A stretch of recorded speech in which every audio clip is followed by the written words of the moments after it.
Assalamualaikum warahmatullahi wabarakatuh. Pada November tahun 1979, sebuah peristiwa besar menodai kesucian Ka'bah dan Masjidil Haram. Kelompok bersenjata masuk dan menguasai Masjidil Haram. 14 hari mereka menodai kesucian masjid, hingga tak seorang pun yang tawaf di Ka'bah, apalagi sholat jamaah dan ibadah Jumat. Karena penyerbuan ini, ratusan nyawa tewas dan ratusan lainnya terluka. Mungkin Anda belum tahu peristiwa tersebut. Berikut ini kronologi sejak penyerbuan hingga berakhirnya pembebasan Masjidil Haram.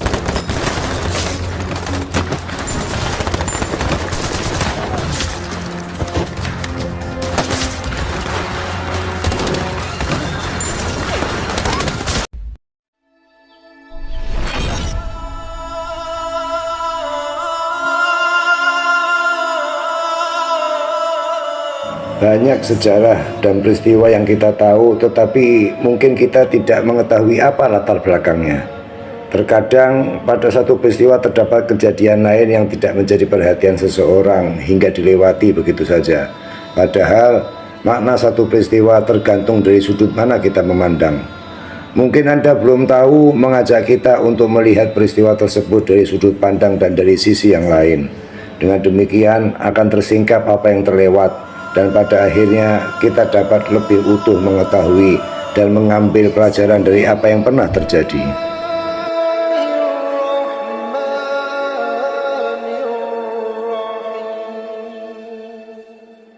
Setiap waktu Masjidil Haram selalu dipenuhi jamaah, terutama saat menjelang dilaksanakannya sholat 5 waktu.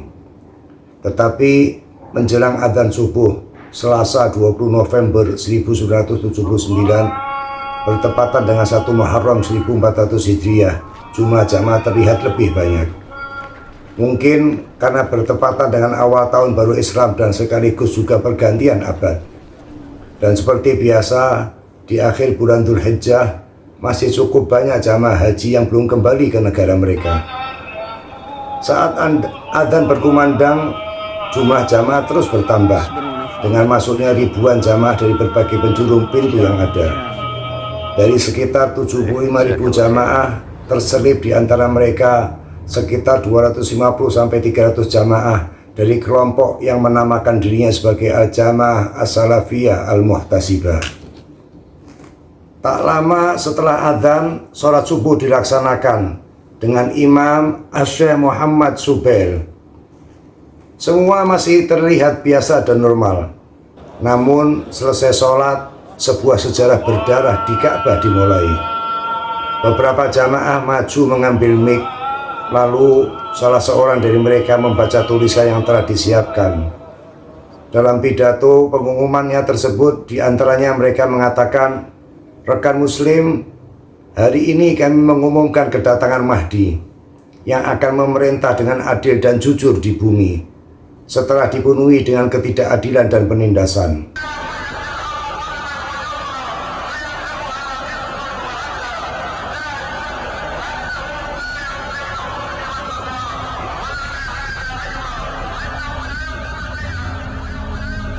Dalam pidato singkat ini, ia juga menyampaikan tentang bagaimana telah berubahnya nilai-nilai sosial dan agama di Arab Saudi.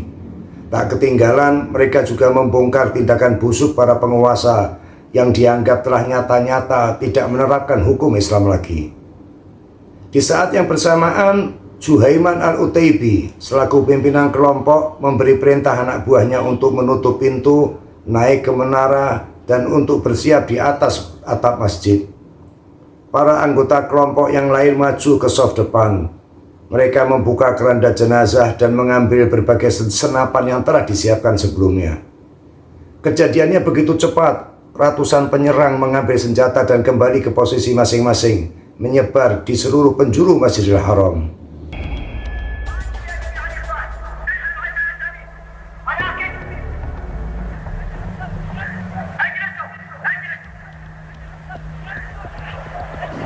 Dalam pidato pengumuman disebutkan bahwa Imam Mahdi telah hadir dan ada bersama mereka. Seorang dari kelompok penyerbu yang mengaku sebagai Imam Mahdi, yang bernama Muhammad bin Abdullah Al-Qahtani, ipar dari Juhaiman sendiri, maju ke depan. Setelah dia berdiri di posisinya, Juhaiman maju lalu memberi hormat dan berbaiat. Disusul kemudian para anggota kelompoknya yang lain. Dan setelah itu ia mengajak para jamaah yang ada di Masjidil Haram untuk bersama-sama berbaiat kepadanya. Tetapi karena mereka ini memaksa menodongkan senjata, bahkan mulai terdengar suara tembakan, menyadarkan jamaah yang ada bahwa ada sesuatu yang tidak beres saat itu. Konon Syekh Muhammad As-Zubair mengenal atau setidaknya tahu dengan pimpinan kelompok ini, Juhaiman Al-Utaibi. Tak lama setelah imam di tengah suasana yang mulai kacau, ia membuang jubah yang dikenakannya, lalu menyamarkan diri dengan berbaur bersama jamaah yang lain. Dengan hati-hati, Al-Zubair menuju kantor dan menghubungi atasannya, Syekh Nasir bin Rashid, yang bertanggung jawab atas Masjidil Haram dan Masjid Nabawi. Ia melaporkan tentang apa yang terjadi, bahwa Masjidil Haram telah dikuasai oleh kelompok penyerbu. Beberapa jam setelah penyerbuan, penguasa Saudi mendapat kabar tentang apa yang terjadi. Namun saat itu Raja Khalid sedang sakit, sementara putra mahkota Fahad bin Abdul Aziz sedang menghadiri pertemuan di Liga Arab di Tunisia, sedang Pangeran Abdullah, kepala Garda Nasional, sedang berada di Maroko. Kondisi ini yang mungkin membuat reaksi pihak kerajaan dapat dikatakan agak terlambat. Reaksi dari pihak keamanan yang pertama, entah resmi atau kebetulan, terjadi sekitar pukul 8 pagi. Mobil patroli polisi masuk ke dalam halaman masjid dan dia menuju ke salah satu pintu gerbang. Namun langkah mereka terhenti karena ditembaki para sniper dari menara dan atap masjid. Korban mulai berjatuhan. 1 jam kemudian datang pasukan dalam jumlah yang lebih banyak. Mungkin karena tak mengetahui apa yang terjadi hingga berakhir dengan sangat fatal. Saat mobil mereka yang ditumpangi memasuki halaman masjid, langsung dihujani peluru oleh para penyerbu dari kelompok Juhaiman. Saat itu 6 perwira langsung tewas dan 36 lainnya dinyatakan terluka. Dua peristiwa ini menyadarkan banyak pihak bahwa telah terjadi masalah serius di Masjidil Haram. Pihak penguasa sering menutupi informasi yang sebenarnya tentang apa yang terjadi, baik di saat peristiwa tersebut maupun setelahnya. Karena itu juga banyak kabar yang tidak jelas yang beredar di tengah masyarakat. Bahkan pada sore hari, seluruh jaringan komunikasi internasional Saudi diputus secara resmi. Peristiwa yang terjadi di Masjidil Haram tentu saja memerlukan solusi khusus yang berbeda dengan lokasi lain. Di seluruh tanah haram, lebih-lebih di Masjidil Haram, adalah wilayah yang diharamkan untuk menumpahkan darah, apalagi berperang. Ketentuan yang telah diketahui oleh setiap muslim ini tentu saja secara psikologis mempengaruhi mental para pasukan. Apa yang terjadi benar-benar di luar perkiraan mereka, apalagi kesiapan untuk saling serang di dalam Masjidil Haram, masjid yang mereka hormati dan mereka sucikan. Mereka membutuhkan dalil untuk membenarkan apa yang dilakukan. Yang ditunggu adalah restu dan fatwa dari para ulama.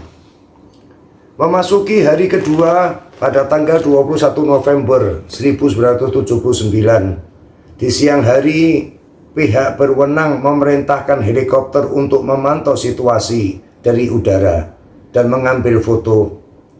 Pilot pada mulanya terkejut saat menyaksikan bagaimana halaman masjid yang biasanya dipenuhi dengan ribuan jamaah saat itu sunyi senyap. Sempat terlihat 2 wanita menenteng senjata di pelataran Ka'bah.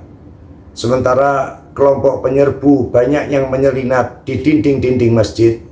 Sedang yang ada di menara siap menembak helikopter yang akan memantau keadaan. Pihak berwenang belum mengetahui secara pasti tentang apa tujuan mereka yang sesungguhnya, siapa dan berapa jumlah mereka, seberapa kuat kekuatan mereka dan lain-lainnya, seperti jumlah senjata, amunisi dan lain-lain, termasuk makanan dan minuman sebagai persediaan mereka. Bila ada yang menduga dalam 1-2 hari kelompok penyerbu akan kehabisan semuanya, pasukan bersenjata, amunisi dan lain-lain. Dugaan ini salah besar, karena apa yang terjadi baru permulaan dari sebuah penyerbuan yang telah direncanakan dengan cukup lama dan matang. Bagaimana kelanjutan peristiwa ini? Silahkan menyaksikan. Mungkin Anda belum tahu pada bagian kedua dari sejarah Ka'bah yang berdarah.